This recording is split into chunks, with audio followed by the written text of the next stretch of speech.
सर्दियों में चाहिए गर्मी का मजा तो भारत की इन 4 जगहों पर जा सकते हैं। सर्दियां काफी बढ़ गई हैं। कई राज्यों में तो सर्दी को लेकर अलर्ट भी जारी हो गया है। अधिक ठंड पड़ने से स्कूलों में बच्चों की सर्दियों की छुट्टियां बढ़ा दी गई हैं। छुट्टियों पर कहीं घूमने जाने का यह अच्छा मौका है।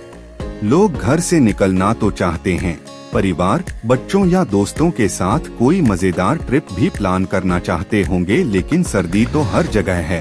यह सोचकर इस ठिठुरन में घर से बाहर निकलने से बच रहे हैं। अगर आप भी यही सोच रहे हैं कि सर्दियों में कौन से पर्यटन स्थल पर जा सकते हैं जहां इतनी ठंड न पड़ रही हो, तो आपके पास कई विकल्प हैं। भारत में कई ऐसी खूबसूरत जगहें हैं जहां सर्दियों के मौसम में गर्मी का पूरा मजा मिलता है। आप यहां मजे से घूम सकते हैं, वह भी बिना जैकेट स्वेटर के। तो चलिए जानते हैं सर्दियों में घूमने के लिए भारत की गर्म जगहों के बारे में, जो जनवरी और फरवरी में घूमने के लिए हैं। Best destination Goa. भारत का गोवा विदेशी और देसी दोनों पर्यटकों की पहली पसंद है। अगर आपको समुद्र, बीच, नाइट लाइफ, पार्टी और मौज मस्ती करना पसंद है तो आप सर्दी के मौसम में गोवा जा सकते हैं। गोवा एक बेहतरीन टूरिस्ट डेस्टिनेशन है जहां आप दोस्तों, परिवार या फिर सोलो ट्रिप पर भी जा सकते हैं। जनवरी की ठंड में भी आप गोवा में साधारण शर्ट या टी शर्ट पहनकर घूम सकते हैं। कुर्ग। कर्नाटक में स्थित कुर्ग का आधिकारिक नाम कोडगु है। इसे दक्षिण भारत का स्कॉटलैंड भी कहा जाता है। सर्दियों के मौसम में कुर्ग में तापमान अधिक होता है। ठिठुरन वाली ठंड में आप यहां गर्माहट को महसूस कर सकते हैं। कुर्ग अपनी प्राकृतिक खूबसूरती से पर्यटकों को अपनी ओर आकर्षित करता है। मुंबई। सर्दियों के मौसम में आप घूमने के लिए मुंबई भी जा सकते हैं। यहाँ समुद्र किनारे आप तेज लहरों को एंजॉय कर सकते हैं। घूमने के लिए मुंबई में कई टूरिस्ट डेस्टिनेशन हैं। प्रसिद्ध मंदिरों से लेकर खूबसूरत नज़ारों वाली जगहें और यहाँ का स्ट्रीट फूड यात्रियों को पसंद आता है। कम बजट और सामान्य तापमान में आप सर्दियों की छुट्टियां आराम से बिता सकते हैं। मसूरी। हिमालय के नज़ारों से भरपूर मसूरी पहाड़ों और घाटियों का एक शानदार संगम है। मसूरी के व्यस्त मॉल रोड और चहल पहल वाले इलाके से दूर यह आपके परिवार के साथ मौजमस्ती करने के लिए एक शांत जगह है। सुबह या शाम की सैर के लिए यह एकदम सही जगह होगी। यह जगह काफी सुनसान है, लेकिन कभी कभी आपको कोई चाय और बिस्किट बेचते हुए मिल सकता है, जबकि आप मसूरी के नज़ारों का मजा ले रहे होंगे।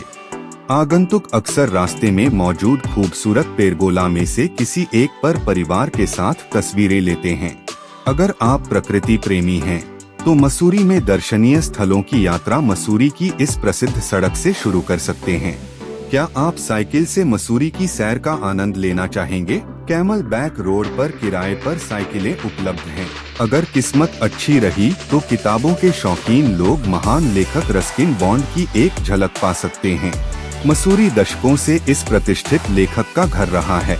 अगर आप बच्चे के साथ यात्रा कर रहे हैं और सोच रहे हैं कि इस रास्ते को कैसे तय किया जाए, तो चिंता करने की कोई जरूरत नहीं है।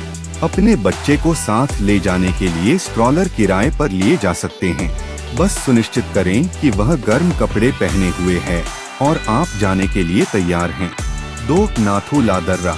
तिब्बती में नाथू शब्द का अर्थ है सुनने वाले कान और ला का अर्थ है दर्रा। नाथू ला दर्रा हिमालय में बहुत ऊपर स्थित है और यह सिक्किम को तिब्बत से जोड़ता है।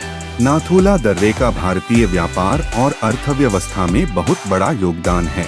इसने चीन के साथ अंतर्राष्ट्रीय संबंधों को बेहतर बनाने में भी मदद की है। यह आपकी गंगटोक यात्रा पर घूमने के लिए सबसे अच्छी जगहों में से एक है। कैसे पहुँचें? यह गंगटोक से 66 किलोमीटर दूर है और टैक्सी से लगभग 2 घंटे लगते हैं।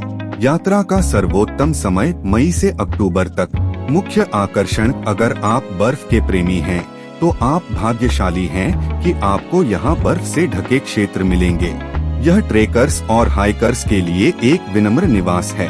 3 नामग्याल तिब्बती विज्ञान संस्थान। तिब्बती विज्ञान का अर्थ है तिब्बती इतिहास, परंपराओं, संस्कृति, कला और भाषा का अध्ययन।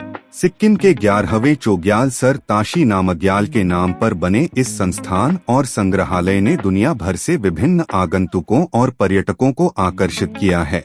यह संग्रहालय समृद्ध तिब्बती संस्कृति का जश्न मनाता है, जिसने सिक्किम राज्य को पीढ़ियों से प्रभावित किया है। इसका उद्घाटन 1 अक्टूबर 1958 को पूर्व प्रधानमंत्री श्री जवाहरलाल नेहरू ने किया था। अंदर का माहौल सबसे शांतिपूर्ण है और संग्रहालय में तिब्बती मठों के इतिहास आदि के बारे में जानकारी दी गई है। यह गंगटोक में घूमने के लिए सबसे ऐतिहासिक स्थानों में से एक है। कैसे पहुँचें? यह गंगटोक के मुख्य शहर में स्थित है और स्थानीय टैक्सी द्वारा यहां पहुंचा जा सकता है। प्रवेश समय सुबह 10 बजे से शाम 4 बजे तक, सोमवार से शनिवार, रविवार बंद। प्रवेश शुल्क 10 रुपए प्रति व्यक्ति है।